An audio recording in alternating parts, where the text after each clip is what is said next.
Hello everyone, welcome back to our System Design from Scratch series. Today we'll be discussing about message queues and event-driven architecture.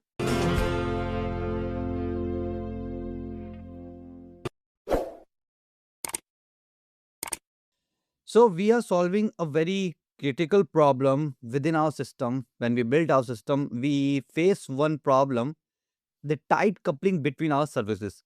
Okay, so when we want to communicate between our services, so we call one service via another service. So that means if the service which we are calling fails, then in that case, our service which is calling that service also fails. So basically, they are coupled to each other. We will have to create objects there, and one service will be dependent on other. So that is creating a tight coupling between these services. So for a larger scale application, we want to exclude this thing. We want to remove this thing completely. This coupling, this dependency, we want to remove completely. And for that, we use message queue and event driven architecture.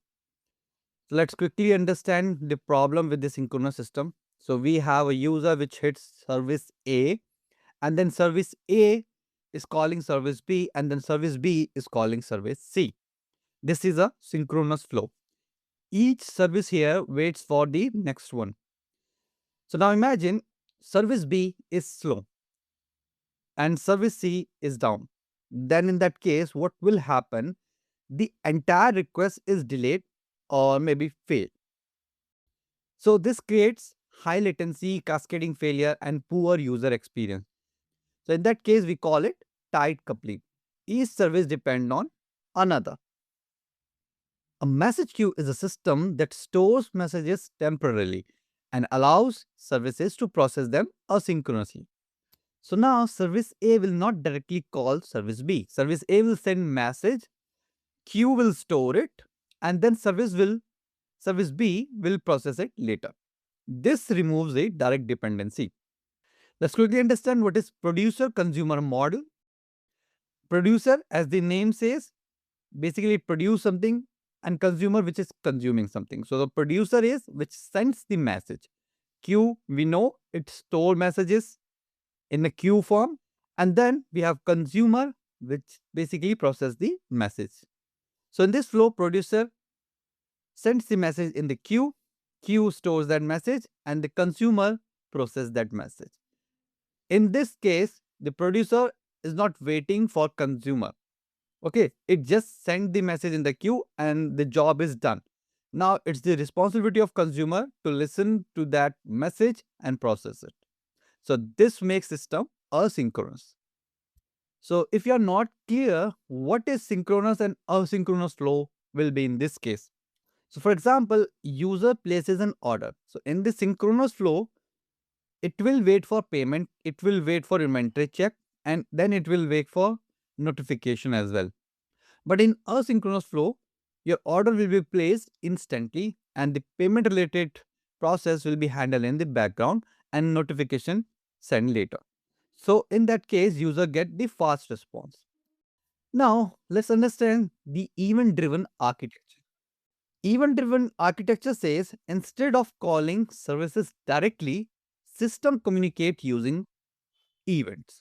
So when an order is placed, then a event is generated.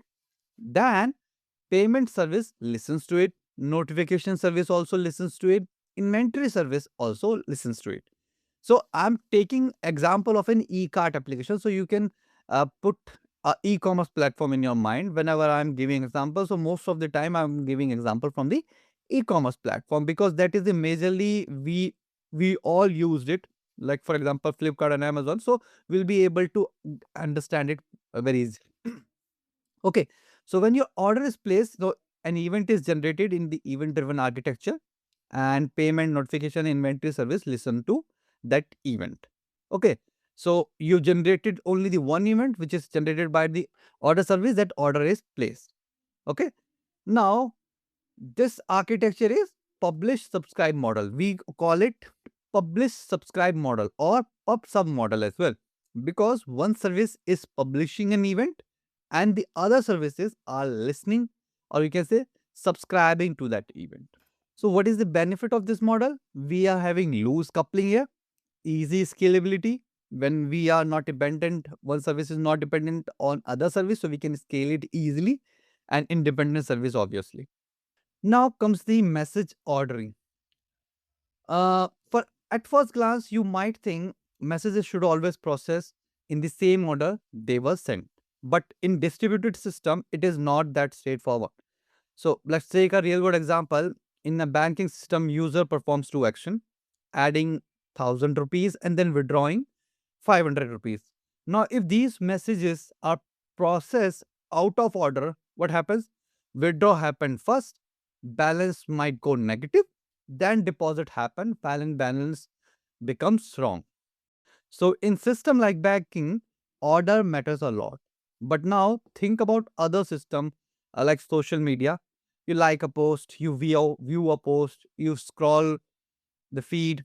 So in that case, order doesn't matter. Okay. So it depends on the system and the requirement, what approach we should take.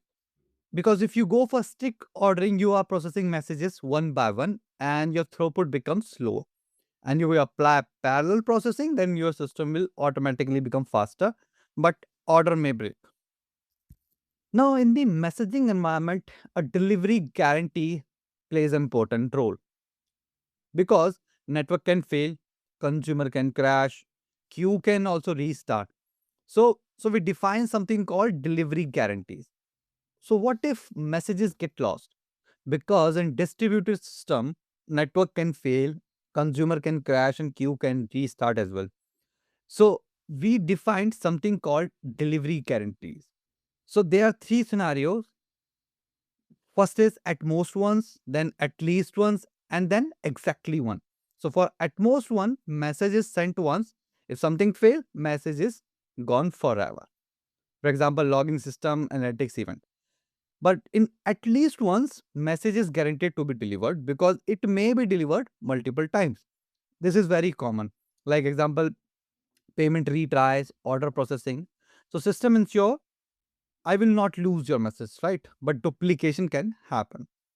Now, for exactly one scenario, message is delivered only once, no duplicates, no loss. This sounds perfect, right? But in reality, it is extremely hard and expensive to achieve because most systems don't truly guarantee this. In that case, most systems opt for at least once delivery because losing data is worse than duplicating processing. Because duplicate data we can handle in the application logic, but we can't afford to lose our data. Now comes the idempotency. If message can come multiple times, how do you avoid duplicate effects? This is where we use idempotency. So let's understand with an example. Suppose you are processing a payment and message comes like charge user 1,000 rupees. Now, if this message is processed twice, user gets charged twice.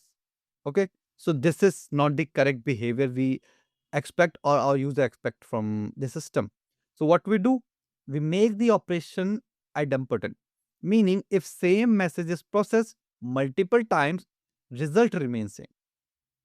So how we do this?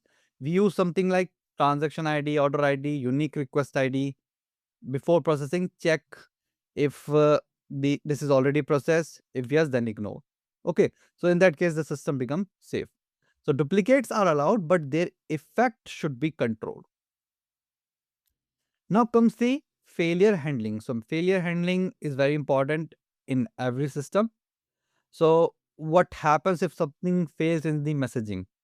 Because things will fail, right? None of the system is perfect. Things can fail. So let's say our consumer receive a message that was sent by any producer and it start processing it, but it crashes halfway. Then we'll apply the retry mechanism. System will try again. Message goes back to the queue. Consumer retries and then it will be processed. But what if message keeps failing again and again? Like for if due to invalid data, there's some bug in the code or any service failure. Now system can stuck in infinite retrial. So to solve this problem, we use dead letter queue. If message fail multiple times, move it to DLQ. Now, system continues processing other messages. Failed messages are stored separately. Later, engineer will debug it, fix the issue, and reprocess if needed. This prevents system from getting blocked. So we have real systems already in place that we can use in our production system. We have tools like Apache Kafka, RabbitMQ. So these are messaging tools that we can use for building event-driven architecture. So that was all about message queue and event-driven architecture. And these are some key takeaways. Now I'll see you in the next video. Thanks for watching.